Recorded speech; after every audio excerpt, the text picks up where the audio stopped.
হাকিম উল উম্মত থানভী রাহমাতুল্লাহি আলাইহি বলেছেন, এই সমস্ত প্রতিষ্ঠানগুলো চালানোর জন্য উলামায়ে কেরাম আর সাধারণ মানুষের ভূমিকা হচ্ছে একজন ল্যাংড়া, ল্যাংড়া বুঝেন ল্যাংড়া কি বলে এলাকায়, ল্যাংড়া আর একজন অন্ধের মতো।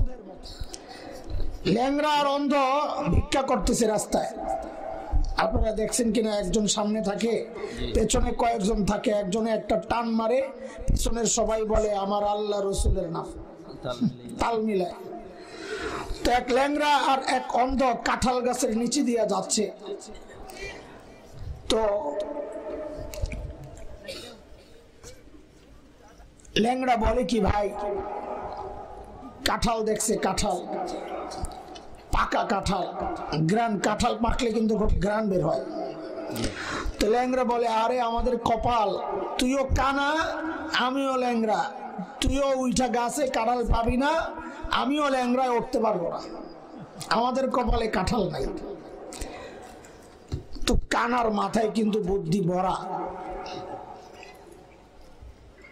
কানাদের বুদ্ধি বেশি থাকে। কানা কাঁঠাল খাবি, ল্যাংড়ারে বলে তুই কাঁঠাল খাবি, কাহা এটা কোনো ব্যাপার, ঠিক আছে আমার এই কাঁঠাল গাছের তলে লয়ে যা।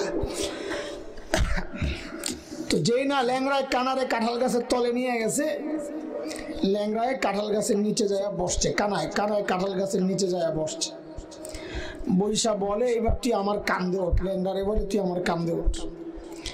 তো যেই না ল্যাংড়ায় কানার কান্দে উঠছে, কানা দাঁড়ায় গেছে, বলে কাঁঠাল লাগ পাইছিস, কতে পার, তো পারছে, দুজনে মিলা খাইছে।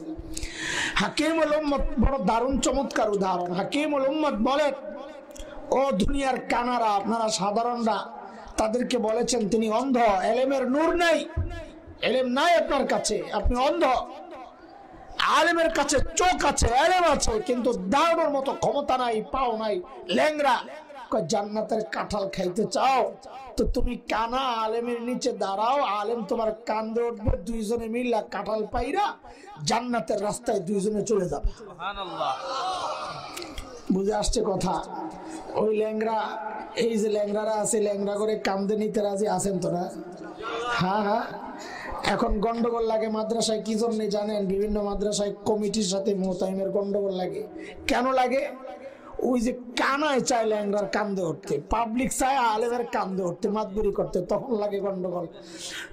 এমনি তো ল্যাংড়া নিজের ভালো হতে পারে না, তুই আবার কানা গাছের কান্দে উঠতে, তুই নিচে দাঁড়া, আলেম তোর কান্দে উঠবে, তাইলে মাদ্রাসা চলবে। কানারা কথা বলেন, দাঁড়াইতে রাজি আছি আমার ভাইয়ের নিচে ইনশাল্লাহ, আপনারা ডরায়েন না, আপনার কান্দে উঠবে না, এমনি বলা এটা উদাহরণ। আল্লাহ আমার ভাইকে কবুল করেন, মাদ্রাসাকে কবুল করেন, মাদ্রাসার সমস্ত হাজতকে তার কুদরতে হাতে মিটায়া দেন, গোটা অঞ্চলের হেদায়েতের মার্কাজ বানায়া দেন, আমিন। মুহতারাম হাজরিন, শুনে অত্যন্ত আনন্দ লাগছে যে পুরা নবীগঞ্জ এর মধ্যে একটা মাদ্রাসা যেখানে বুখারীর দর্স হয়। ওই কথা শুনে আমি বুখারীর শেষ হাদিস আপনাদের সামনে পড়েছি। ইমাম বুখারী রাহমাতুল্লাহি আলাইহি হাদিস বর্ণনার সময় একটা আয়াত এনেছেন সূরা আম্বিয়ার আয়াতের টুকরা, ওই টুকরাটা না আমি পুরো আয়াতটাই পড়েছি। এর উপর দুইটা কথা বলে, কিছু আমলের কথা বলে, আমি চলে যাব, এরপর আমার ভাইকে লাগাইয়া দিব ইনশাআল্লাহ। আল্লাহ তাআলা বলেন, আমি কিয়ামতের দিন ইনসাফের দাড়িপাল্লা দাঁড় করাবো, বিন্দু মাত্র জুলুম কারো উপর হবে না। বলে বিন্দু মাত্র জুলুম হবে না মানে?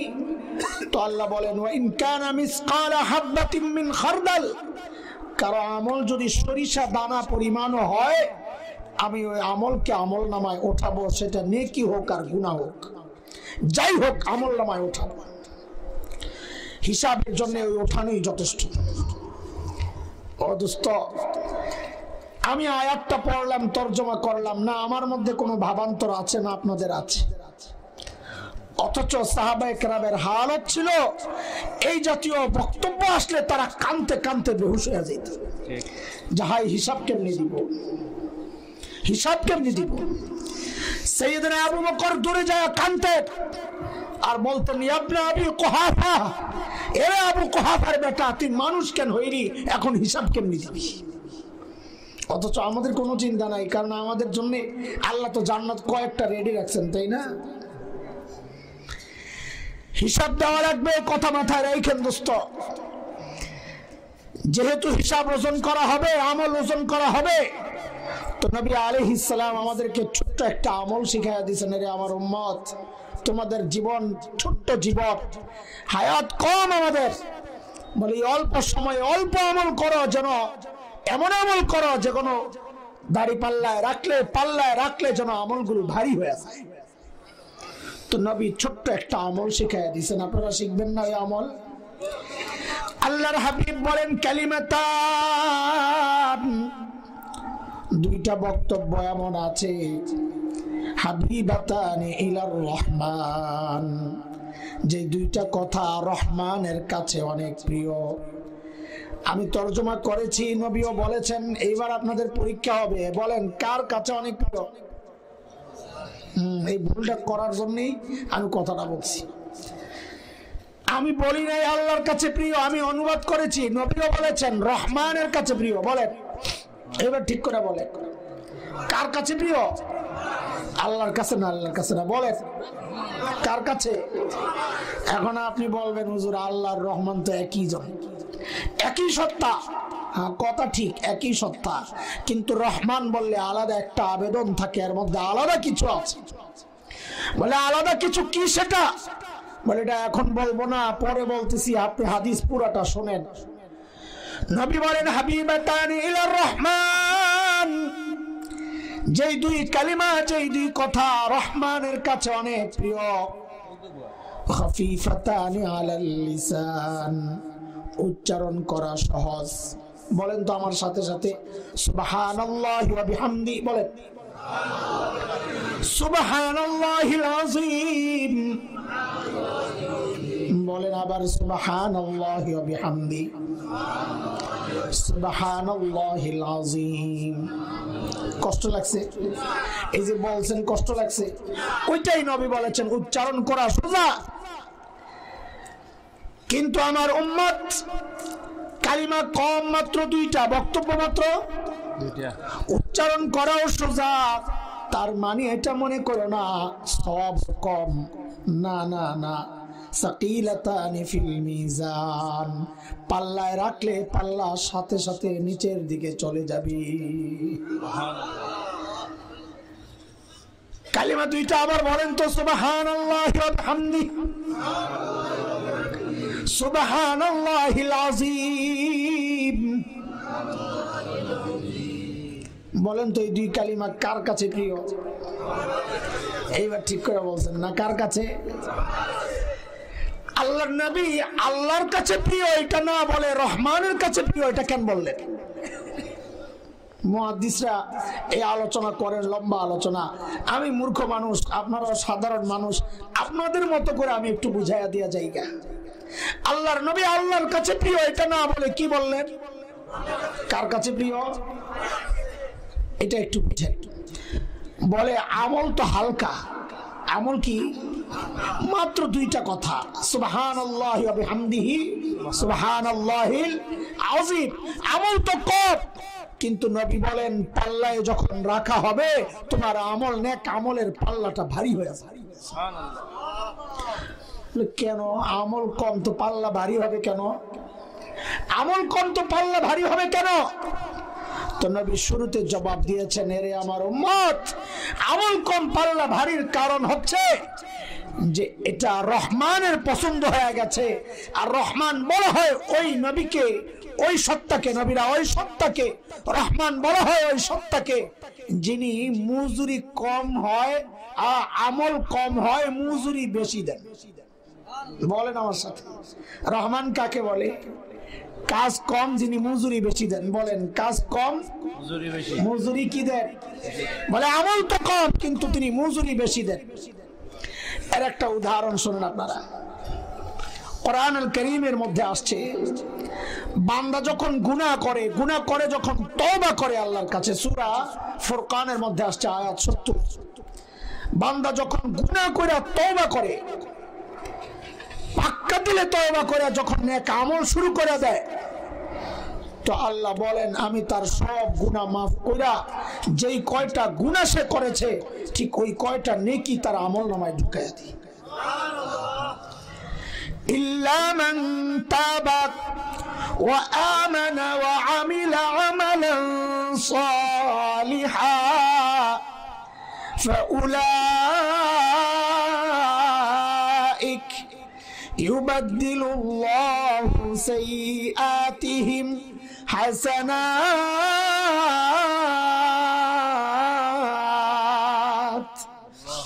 আল্লাহ বলেন আমার যে বান্দা ঈমান সহ তওবা করবে আর নেক আমল চালু করে দিবে, আমি তার সব গুনাহ maaf করে যেই কয়টা গুনাহ ছিল গুনাহগুলা সরায়া ঠিক ওই কয়টা নেকি তার আমলনামায় ঢুকায়। সুবহানাল্লাহ। বলে কেন কেন? তো আল্লাহ জবাব দিচ্ছেন, কারণ আমি আল্লাহ গফুরুর রহিম। গফুরের কাজ হচ্ছে গুনাহ সরায়া দেওয়া, রহিমের কাজ হচ্ছে বোনাস দিয়ে দেওয়া।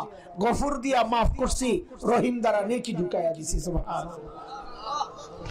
আচ্ছা বলেন তো, সারা দিনে এই আমলটা যদি করেন, ধরেন 100 বার পড়লেন, আপনার কি করতে 1 ঘন্টা লাগবে?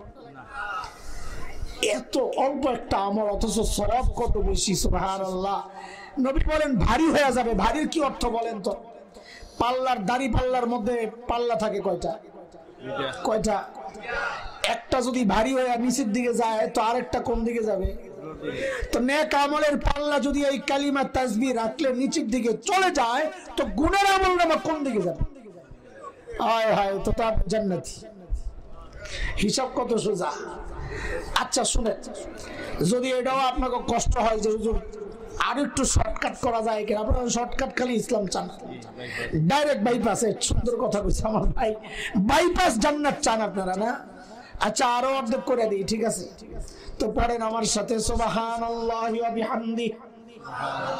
পড়েন পড়েন সুবহানাল্লাহি ওয়া বিহামদি। এটা যদি প্রতিদিন 200 বার পড়ে আপনার কয় ঘন্টা লাগবে?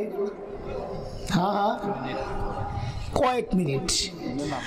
নবী বলেন কেউ যদি ফজরের পরে 100 বার এই তাসবিহ পড়ে সুবহানাল্লাহি ওয়া বিহামদি, তো নবী আলাইহিস সালাম বলেন সারা রাতের গুনাহগুলো আল্লাহ মাফ করে দেন। কেউ যদি মাগরিবের পর 100 বার পড়ে, কোনটা কোনটা? সুবহানাল্লাহি ওয়া বিহামদি। বলেন সুবহানাল্লাহি ওয়া বিহামদি। কেউ যদি মাগরিবের পর 100 বার পড়ে, আল্লাহর নবী বলেন আল্লাহ তাআলা সারা দিনের সমস্ত গুনাহগুলো মাফ করে দেন। তবে তবে ওলামারা বলেছেন এই গুনাহ মানে সগীরা, ছোট গুনাহ। বড় গুনার জন্য তওবা লাগবে। কিন্তু আমরাও চালাক কম না, হুজুররা যা করবো সবাই মানবেন নাকি? আমাদেরও বুদ্ধি আছে। আপনারা 100 বার পড়া সাথে সাথে আরো 100 বার। কয়শো বার হইলো? আরে কেন হুজুর 200 বার কেন পড়ুন? বলে 100 বার পড়া আল্লাহর কাছে জমা দিবেন। আল্লাহ এই 100 বার জমা দিলাম, এগুলো দিয়া তো আমার সগীরা গুনাহ সব মাফ করছো না, এই লওয়া আরো 100 দিলাম, এগুলো কি করবা তুমি জানো? বলে কি করব? বলে তুমি সগীরা গুনাহ মাফ করার ক্ষমতা রাখো, খালি আমরা তোমারে জানি তুমি কবিরা গুনাহ মাফ করার ক্ষমতা রাখো। 100 দিয়া সগীরা মাফ করছে, 100 দিয়া আমার কবিরাও দাও না মাফ কইরা। এটাও যদি কষ্ট হয় আরো হাফ করে দিয়ে যান, তাও সালাম ছেড়ে দিয়ে না, খালি সুবহানাল্লাহ পড়ে, পড়তে কষ্ট লাগবে তো পড়েন সুবহানাল্লাহ সুবহানাল্লাহ সুবহানাল্লাহ সুবহানাল্লাহ। বলে হুজুর এটা বললে কি হইব? আল্লাহর হাবিব বলেন আল্লাহু আকবার আল্লাহু আকবার। কেউ যদি একবার সুবহানাল্লাহ পড়ে, আল্লাহ সাথে সাথে তার জন্য জান্নাতে একটা গাছ লাগায়। সুবহানাল্লাহ। যারা বোকা এরা চুপ রয়েছে, যারা চালাক এরা সাথে সাথে গাছ একটা লাগাইছে। এই যে এবার লাগাইছে আরেকটা, এইবার যারা পড়ছে এরা লাগাইছে একটা, লাগাইছে আরেকটা, এই লাগাইছে আরেকটা, লাগছে আরেকটা, আরেকটা লাগছে, আরেকটা লাগছে, লাগছে আরেকটা। আরে কি চালাক হয়ে গেছে পাবলিক, লাগছে আরেকটা মিয়া। আরে লাগাও না, লাগাও লাগাও, আর লাগাইতে থাকো না মিয়া, লাগাও লাগাও জান্নাতে গাছ। আল্লাহু আকবার। হায় হায় হায় হায় হায়, কই কই ঘুরো মিয়া এই শুধু গাছ ছাড়া কইরা। ওই যে ফাঁকিদারের জন্য একটা লাগাইলেছে, দেখছেন কারবার? দেখলাম শুধু গাছ ছাড়া করে না, সারাদিন করো কি? এখন খালি চান্স মারো। আচ্ছা এই যে আল্লাহ গাছ একটা লাগান, ওই গাছটা এই তোমার কত মুরব্বী ছোট পিচ্ছিরে জিগে কত বড় গাছ হলে তোর চলবো, 10 হাত হলে চলবে? কথা কয় দুটো জোয়ানলা পড়ছে, 10 হাত গাছ আর চলবো না। খাওয়া কত দেবো না, তোমার কয় হাত চলবে? 20 হাত চলবে? হ্যাঁ চলবো। আরে বোকা, আরো বড় লাগবো নি কারো? কত 30 হাত হলে চলবে? 100 হাত তাও চলবে না? 200 হাত? এই স্মল একটা বর্ষে আধা সেকেন্ডে এটা বলো 200 হাত গাছ। আমার ভাগ দিয়ে লাগাই রাখ, কথা শেষ করে লই। আরে নবী বলেন কেউ যদি একবার সুবহানাল্লাহ পড়ে আল্লাহ জান্নাতে এমন একটা গাছ লাগায় দেন। প্রিয় হাবিব বলেন আরবের একটা প্রচন্ড স্পিডে চলা ঘোড়া যদি ওই গাছের গোড়ায় দৌড়ায়, নবী বলেন দৌড়াবে দৌড়াবে দৌড়াবে দৌড়াবে 100 বছর দৌড়াবে, গাছের গোড়া দৌড়ে শেষ করতে পারবে না। লাগছে আরেকটা, আরো লাগাও লাগাও লাগাও। আয় খোদা খোদা, দেখছো কারবার? এটা সারাদিন কই থাকে, মনে থাকে না কেন? ঘরে পৌঁছায় দিবেন খবর। মেয়েরা শোনেনি আওয়াজ? মেয়েরাও শুনতেছে। আয় আমার বোনেরা রুটি বানায় কি দিয়া? হাত দিয়া না মুখ দিয়া? তো মুখটা কেন বন্ধ? তুমি রুটি বানাও আর পড়তে থাকো সুবহানাল্লাহ সুবহানাল্লাহ। তরকারি কুটো আর পড়তে থাকো সুবহানাল্লাহ সুবহানাল্লাহ। ঘর ঝাড়ু দেওয়ার পড়তে থাকো সুবহানাল্লাহ সুবহানাল্লাহ। বলে পড়লে কি হবে? তো নবী বলে ওরে আল্লাহর বান্দি, তুই ঘরে বসে বসে রুটি বানাস আর আল্লাহ তোর জন্য জান্নাতে বাগান সাজান। আরে আমি ওয়াজ করতেছি করে আপনারা আবার ভাগ দিয়ে গাছ লাগান কি জন্য? আবার লাগাই দিছে একটা। আরে কি অবস্থা, আবার হ্যাঁ লাগাই দিছে, ভাগ পাইলে লাগাই দিছে। আল্লাহু আকবার, লাগাও লাগাও লাগাও, আল্লাহু আকবার। বাজারে যাবা, চলতে চলতে পাও দিয়া না মুখ দিয়া চলে? তো মুখটা কেন বন্ধ? হাঁটো আর পড়ো সুবহানাল্লাহ সুবহানাল্লাহ।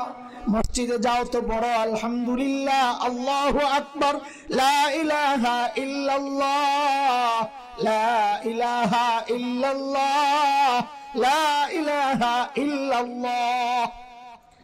এক দুষ্টের একটা খবর বলে শুনে। এক দুষ্ট একদিন বলে কি, এত গাছ দিয়ে করব কি? জান্নাতে ফার্নিচারের ব্যবসা আছে, কি জন্য কই গাছগুলোর কাজে লাগাইতে হবে? খুবই সে বলি কি এত গাছ দিয়ে কি করবো? ওই চিন্তা বাদ দাও। জান্নাতে তোমার আমার নামে বুকিং হচ্ছে, বুকিং বুকিং। কারণ ওই গাছ বুঝাই দেওয়ার জন্য আমাকে আল্লাহ কই ঢুকাবে? কথা কয় না না, গাছ তোমাকে ডেকে দিয়ে দিবার গাছ কই বুঝাই দিবে? আর জান্নাতের সিস্টেম হচ্ছে ঢুকা যায়, বাইর হওয়া যায় না। সুবহানাল্লাহ। খালি কোন রকম ঢুকো, গাছ চিন্তা নাই। কারণ নবী বলেছেন কোন রকম ঢোক, এইরকম কমপক্ষে 10 দুনিয়া আল্লাহ তোরে দিয়ে দিবে। ওই জন্য মাঝে মধ্যে দুষ্টামি করে বলি কি জানেন, ওই যে বাংলাদেশে অনেক এনজিও আছে টাকা দিয়ে মানুষের খ্রিস্টান বানায়, শুনছেন না আপনারা? তো মাঝে মাঝে বলি আরে টাকা তো আমারও কিছু দরকার। এই যে হুজুরা মাদ্রাসার জন্য কত টেনশন কত চিন্তা, টাকা ঢোকা হইলে তো মাদ্রাসাগুলো আমরা চালাইতারি। আমি খ্রিস্টান হয়ে যাবো আমার টাকা পাইলে, সত্যি কথা বিশ্বাস করেন না আপনারা? টাকা দিয়ে দেন আমার, আমি খ্রিস্টান হয়ে যাবো বলছি তো। আমি যদি বাজার মূল্য পাই, ভালো মূল্য পাই, আমি আমার ইমান বেচালামো যা করে আল্লাহ। এক খ্রিস্টান তো শুনা যাই এনজিও গ্রুপ একটারে বলছে, আশা আছে একটা, আরে পাবলিক একটা বলে খ্রিস্টান হয়ে যাবো টাকা পাইলে। হেরা শুনে তো 3 জনে লাভ মারছে। আরে বলে কি এটা ধরতে পারলে আরো অনেক মুড়ি টুড়ি পাওয়া যাবে, ব্যবসা লাভজনক হবে। তো আসছে গ্রুপ বাইন্দা আইসা বলে মোল্লাজি খ্রিস্টান হইবেন? বলে আমি কত টাকা দেন না, কত দিবে? তো বলে 1 কোটি। কত? আমার ইমানের মূল্য কত ধরছে? একটা থাপ্পড় দিয়ে ধাপ গাঁদা কথা কার, আমার ইমান 1 কোটি। তার বড় কোম্পানি আইছে ব্রাক। কোন কোম্পানি? ব্রাক। আইসা কি খবর, এমন করেন কে? কত 10 কোটি চলবো? আমরা একটা উষ্টা আইসে গ্রামীণ ইউনুস সাহেব, ডক্টর ইউনুস সাহেব, এত টাকার গরম, নোবেল প্রাইজ পাই, এখন সারা দুনিয়া এর জয় যাত্রা। আয়া কয় মোল্লা 100 কোটি চলবো, আমাকে চলবো লগে তোরে লাথি। খবিস কোথায় শুনতে কিরেটা তোর গৌরা পাবলিক সবাই মিলে একজোট হয়েছে, কয় দেখি আন্দাজে একটা কম দেখি কি কয়। তো সবাই মিলে কয় শুনেন মিয়া, আপনি কি আসলে খ্রিস্টান হবেন না হুদা বিত্তামি করতে হবে না? হবো তো, মূল্য দিলে হবো না, কে টাকা দরকার। যান আপনার সারা দুনিয়া যা আছে সব দিয়ে দিলাম, আমাকে একবারে লগে রাত্রিতে চাপা দর করলাম, বিতলামি করতে। আমি বিতলামি করে তুই বিতলামি করছ বেটা? আরে আল্লাহ, সারা দুনিয়া দেবো, এরপরে আর কি দাম থাকে? এরপরে দেওয়ার মতো আর কিছু আছে নাকি? এই এক দুনিয়া দিয়ে আমার ইমান কিনতে আইছো মিয়া? আমার নবী বলেছেন এই এক ইমানের কারণে আমি জান্নাতে এরকম কমপক্ষে 10 দুনিয়া পাবো। এক দুনিয়া দিয়ে আইছো আমার ইমান কিনার জন্য, লাথি খাবে আনতে পারলে 10 দুনিয়া লই আয়।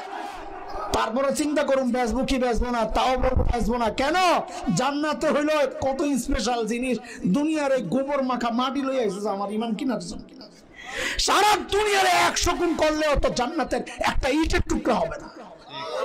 নবী বলেছেন বুখারীর হাদিস, জান্নাতের যে হুর তোমার প্রেমিকারা অপেক্ষায় আছে, যাও। নবী বলেন ওই তোমার প্রেমিকার মাথায় যে ঘুমটা থাকবে, ঘুমটা, আল্লাহু আকবার, আল্লাহর নবী বলেন গোটা দুনিয়ায় যা আছে সব কিছু চেয়ে ওই নারীর ওই ঘুমটাটার মূল্য বেশি। আল্লাহ এত দামি, বলে কত সুন্দরী জানো? আল্লাহর নবী বলেন যদি একবার খালি মুখ দেয় এই দুনিয়ার দিকে জান্নাতি হুর, তো গোটা দুনিয়াটা আলোকিত হয়ে যাবে, গোটা দুনিয়া সুগ্রানে সুশোভিত হবে। আল্লাহু আকবার। কি রাইখা কার পিছে ছুটতাছ মিয়া? আল্লাহ আল্লাহ আল্লাহ, এই জন্য সুবহানাল্লাহ পড়ো আর জান্নাতে বুকিং দাও। জান্নাতে ঢোকার পর আর কোনো চিন্তা নাই, গাছ কি মিয়া, যা চাইবা তাই পাইবা, যা চাইবা তাই। আমাদের এশিয়ার খতিব এশিয়া বলা হয় যাকে, শাহ আতাউল্লাহ বুখারী নাম শুনছেন? এই ওয়াজ করতেছিল, যা চাইবা তাই পাইবা, ওয়ালাকুম ফিহা মা তাশতাহি আনফুসুকুম ওয়ালাকুম ফিহা মা তাদউন, যা চাইবা তাই পাবা। এক গ্রামের মানুষ দাঁড়ায় গেছে, হুজুর কি হুজুর আমি তো হুক্কা খাই, হুক্কা পাওয়া যায়, হেড টেনশন, হুক্কা এখন তো হুজুর বিড়ি খাওয়া যাবে। আমার অভ্যাস যেটা, যার চিন্তা যেটা। আরো অনেক বুড়ার আগে হুজুর জর্দা সহ পান পাওয়া যায় বলি। শাতাউল্লাহ বুখারী রহমতুল্লাহ আলাইহি, হ্যাঁ হুক্কাও খাওয়া যাবে, হুক্কা যদি তুই চাস হুক্কাও খাওয়া যাবে, তবে হুক্কার আগুনটা ধরনের জন্য জাহান্নামে ঢোকা লাগবে, জান্নাতে কোনো আগুনের সিস্টেম। যা চাইবে তাই পাইবে। আল্লাহু আকবার। গাছ কোনো বিষয় না, এই জন্য আমাদের বড়রা দোয়া করতেন আল্লাহর কাছে, আল্লাহ আমারে কোন রকম জান্নাতে ঢুকাইয়া দাও, আমার কিচ্ছু লাগবে না। তোর কিচ্ছু না লাগলে কি জন্য ঢুকবা? মনে মনে কিন্তু আরেকটা, কিন্তু বলে একটা, কয় আল্লাহ জান্নাতে আপনার নেককার বান্দাদের জুতা ঠিক করো। জান্নাতে খাদেমের অভাব আছে। ওয়াতুফু আলাইহিম বুলদানুম মুখাল্লাদুন ইযা রাআইতাহুম হাসিবতাহুম লুলুআম মানসুরা। জান্নাতের খাদেম হচ্ছে ইয়াং যুবক তাগড়া। আল্লাহ তাআলা বলেন আপনি দেখলে মনে করবেন বিক্ষিপ্ত মণিমুক্তাগুলো ছড়ায় রয়েছে, এত সুন্দর এরা। সেই খাদেম থাকতে তোর খেদমত লাগবে জুতা ঠিক করার জন্য, কিন্তু ভিতরে মতলব আরেকটা, খালি ঢুকায়া দেন কোন রকম। আমার নবী বলছেন এরকম 10 দুনিয়া পাওয়া যাবো, আর ঢুকে যা চাবো তাই পাবো। এই জন্য দোস্ত খালি সময় নষ্ট করো না, এই রং সঙ্গের পিছনে ছুঁইটা নিজের জীবন শেষ করো না। এই হায়াতের অনেক দাম, অনেক দাম, অনেক দাম। এই হায়াত একটু কাজে লাগাইলা তোমার জন্য আল্লাহ জান্নাতের সাথে সাথে বরাদ্দ দিয়ে দিচ্ছে। এই যে ফাঁকে ফাঁকে খালি গাছ লাগায় পাবলিক চালাক হয়ে গেছে। ও সিফাতি আরেকজনে মেরে দিছে একটা, দেখছো? মাশাআল্লাহ মাশাআল্লাহ। এই সুযোগ হাতছাড়া করা যাবে না, ঠিক আছে ইনশাআল্লাহ? আর ঠিক আছে ইনশাআল্লাহ? সারাদিন তাসবিহ তাহলিল পড়তে থাকবো দোস্ত ইনশাআল্লাহ। তো জান্নাতে আল্লাহ তাআলা এর উত্তম জাযা আমাদেরকে দিয়ে দিবেন।